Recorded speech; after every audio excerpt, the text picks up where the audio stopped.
எம்பெருமானி ஆத்மபந்துக்களே, பருப்பதத்த கயல் பொறித்த பாண்டியர் குலபதி போல் திருப்பொலிந்த சேவடியின் சென்னியின் மேல் பொறித்தாய் மறுப்புசித்தாய் மல்லடத்தாய் என்றென்றுன் வாசகமே உருப்பொலிந்த நாவினையே உனக்கே உரிதாக்கினையே என்று கூறிக்கொண்டு சாப்பாடு பற்றி காஞ்சி மகாபெரிவாருடைய அருமையான விளக்கம். கல்யாணம் மற்ற விசேஷம் சாதாரணமாக வீடுகளில் போஜனம் எப்படி சாப்பிடுகிறோம் என்று பெரியவா கேட்டார். வாழை இலையில் எல்லா ஐட்டம் வச்சதும் போஜனம் சாப்பிடுறோம். அது சரி, எல்லோரும் போஜனம் பண்ணுறச்சே எதை எந்தெந்த ஆர்டரில் எடுத்துக்குவோம்? அதை கேட்கிறீங்களா பெரியவா? முதல்ல சாம்பார், அடுத்து ரசம், அப்புறம் பாயசம், பட்சணம், கடைசியாக மோர். அங்கே இருந்து பலர் சேர்ந்து சொன்னார். ஏன் இப்படி ஆர்டர் வச்சிருக்கா தெரியுமா?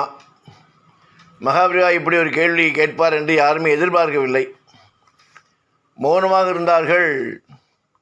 தெரியும், அவரே பதில் சொல்வார் என்று. இலையை போட்டவுடனே வாழ்க்கை பசுமையாக இருக்குன்னு அதில் மயங்கிடாதேன்னு தண்ணியை தெளிக்கிறார். அப்புறம் பாயசம், அதுக்கு எதிரில் பச்சடி. எதுக்கு வைக்கிறார் தெரியுமா? பாயச இல்லத்தில் பிறந்த ஸ்ரீராமனையும் தயிர் வெண்ணெய் பிரியமான ஸ்ரீ கிருஷ்ணனையும் சாப்பிடும்போது நினைக்கணும் என்பதற்கான தான் அது வைக்கப்பட்டுள்ளது. முதல்ல குழம்பு இதில் தான் இருக்குது. தான் என்பது வெண்டைக்காய், சுண்டைக்காய், பூசணி, பரங்கி, கத்திரி, முருங்கை, ஏதேதோ இருக்குமே, அதுதான் தான் என்பது இல்லையா? நாம் எல்லோரும் பிறந்து விவரம் தெரிஞ்சதுமே தான் என்கிற அகங்காரம் மனசில் வந்துடுறது. அதனால்தான் நாம் குழம்பி போயிடுறோம். அந்த தானை கொஞ்சமாக தீர்த்துட்டு அடுத்த கட்டத்துக்கு போகிறோம். அப்போதுதான் தான் இல்லாதால் ஒரு தெளிவு வந்துடுறது இல்லையா? அதாவது ரசமான மன நிலை, அதுதான் ரசம். தான் எல்லாம் இல்லாமல் தெளிவாக இருக்கிற மனசில் ரசமான எண்ணம் வருது. அது வந்ததும் எல்லாமே இனிப்பாக பாயசமாகவும் பட்சமாகவும் ஆகிடுறது. கடைசியாக மோர் என்கிறது என்ன, எப்படி கிடைக்கிறது? பாலிலேருந்து தயிர் கிடைக்கிறது, அதிலேருந்து வெண்ணெய் எடுக்கிறான், அதை காய்ச்சி நெய் வருது, எல்லாம் எடுத்தப்புறம் மிஞ்சி இருக்கிறது மோர்.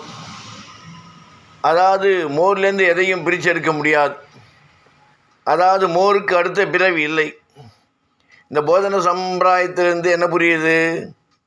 நாமாலும் அகங்காரத்தை விட்டு மனசு தெளிஞ்சு ரசமான வாழ்க்கையை அனுபவித்த, யாருக்கும் எந்த உபத்திரவமும் பண்ணாமல் எல்லோருக்கும் இனிமையாக வாழ்ந்து கடைசியிலே பரமாத்மாவோட கலந்துட்டா அதுக்கப்புறம் எதுவுமே இல்லை. அதாவது நோ மோர்.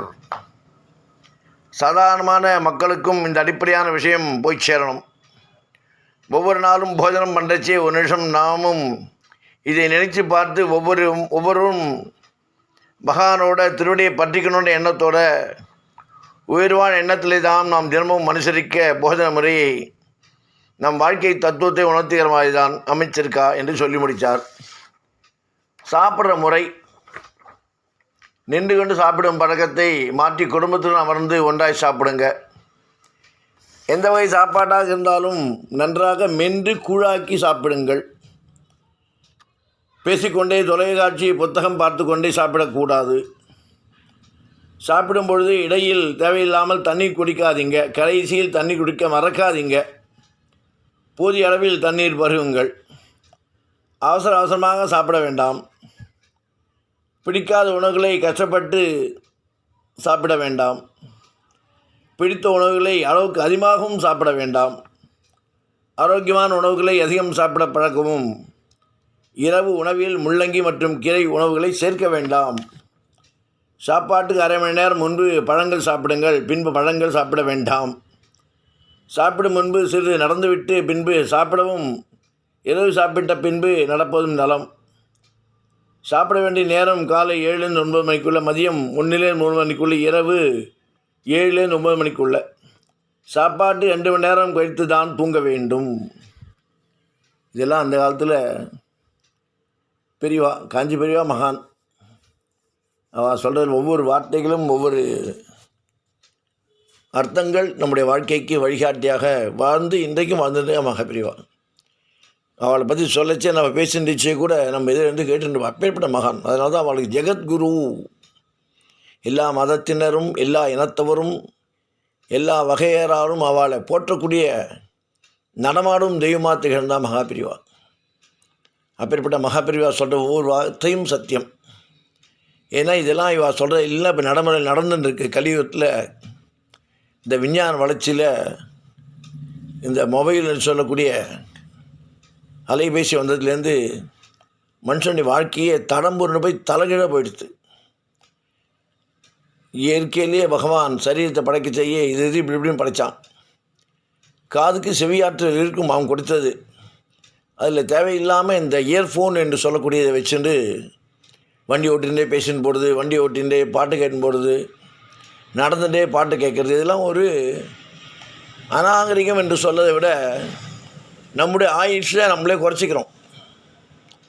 இதெல்லாம் கலிபுருஷனுடைய வேலை, கலியோட தர்மம். இதெல்லாம் இதுலேயும் விடு பண்ணோன்னா இது மாதிரி மகான்கள் காட்டிய சொல்லிய வழிநடத்திய வழிகாட்டுவதற்காக நமக்கு உரைத்த என்ற அறிவுரைகளை பொன்னேட்டில் பதித்து வைப்பது போல் நாம் மனதில் பதித்து வைத்து கொண்டு ஒவ்வொருவரும் வாழ்க்கை முறையில் அதை பயன்படுத்த வேண்டும். அப்பொழுது தான் மன நிறைவு கிடைக்கும். வாழ்ந்த வாழ்வுக்கும் வாழப்போகிற வாழ்வதற்கும் பிறப்பு கொடுத்ததற்கும் ஒரு அர்த்தமாக இருக்கும். நீங்கள் நிறைய பேர் என்னென்னா ஒருத்தர் பெட்டு மேலே உட்காந்து சாப்பிட்றது, பேசிகிட்டே உட்காந்து சாப்பிட்றது, ஒவ்வொரு நாளைக்கு ஒரு இடத்துல சாப்பிட்றது, சாப்பிடுச்சு இந்த சாதங்கள்லாம் சுற்றி இறச்சிருப்பா. அது எவ்வளோ அழுவும் சொல்லுவாள், பெரியவா சொல்லுவாள். அவள் அப்படியே தூக்கி கொட்டிட்டு போவோம். அது போய் கங்கை சமுதிரத்தில் போய் அழுமா தாயார்கிட்ட, என்னை எப்படி படுத்துகிறாளேன்ட்டு. அந்த பாவமாகப்பட்டது நம்மளுக்கு எந்த ஜென்மத்தில் எப்படி தொலைப்போன்று நம்மளுக்கு தெரியாது. நம்மளே தெரிஞ்சு செய்கிற பாவம். ஏன் அதில் கான்சன்ட்ரேஷன் இல்லை, அதில் கவனம் இல்லை. அப்போ தான் புத்தகம் படிக்கிறது, டிவி பார்க்குறது, ரேடியோ கேட்குறது, மொபைல் பேசுகிறது. மொபைல் பார்த்துட்டே இப்போது 99% ஆஃப் த குழந்தைகள் மொபைல் கொடுத்தா தான் சாப்பிடுவோம், மொபைல் கொடுத்தா தான் வாயை திறப்பேன்றது. எத்தனை வயசு? 1 வயசு 2 வயசுக்கு. அப்புறம் 5 வயசு 6 வயசு 10 வயசு 12 வயசு 20 வயசு 40 வயசுலாம் பார்க்கலாம். ஏன் சின்ன பிராயத்திலே இவாளுக்கு அந்த சோம்பேறித்தனம், குழந்தை அடம் பிடிக்குதா, அதை சமாளிக்க முடியலையா, இவாள் வேறு டிவி பார்க்குறதுக்கு மொபைல் கொடுத்தா அது வேறு மூளை எங்கே இருக்குன்னு தெரியாது. கொஞ்ச நேரம் தேடி பார்த்தா குழந்தை அங்கே இருக்க வெளில போய்ட்டு அப்புறம் தான் தெரியும். ஏன்னா இவாளுடைய கான்சன்ட்ரேஷன் டைவர்ட்டாக இங்கே போயிடுது. அது மாதிரி அன்னத்தை சாப்பிட்றதையும் சரி, அந்த நேரத்தில் நல்ல கதைகளை சொல்லி குழந்தைங்க அன்னத்தை ஊட்டுவா, சாப்பாடு ஊட்டுவா, நிலா சாப்பாடுன்ட்டு வெளில அப்படியே பெறா பார்த்து இயற்கையை காட்டி இயற்கை காற்று உடம்புப்பட்டு அப்போ அதில் தனி சுகம். இது மாதிரி ஒவ்வொருத்தையும் வகுத்து வாழ்ந்து காட்டினா பெரிய நம்ம வாழ்த்து. அந்த பெரிய ஒரு வார்த்தை நம்ம கேட்குறதில்ல. இயற்கைக்கு எதிராக போயிட்டோம், இயற்கை நம்மளுக்கு எதிராக போயிடுச்சு. முதல்ல நம்ம பண்ணுற தப்பு உண்டான பலனை அனுபவிக்கிறோம். அதனால் எல்லோரும் புரிஞ்சுட்டு பெரியவா வாக்கு ஒரு தெய்வ வாக்கு, அது சிறமேற்கொண்டு நாம் அனைவரும் பயன்படுத்துவோம், மகாபெரிவாரின் தாளினை பணிவோம் என்று கூறிக்கொண்டு ராமானுஜரின் திவ்ய திருவடிகளே சரணம்.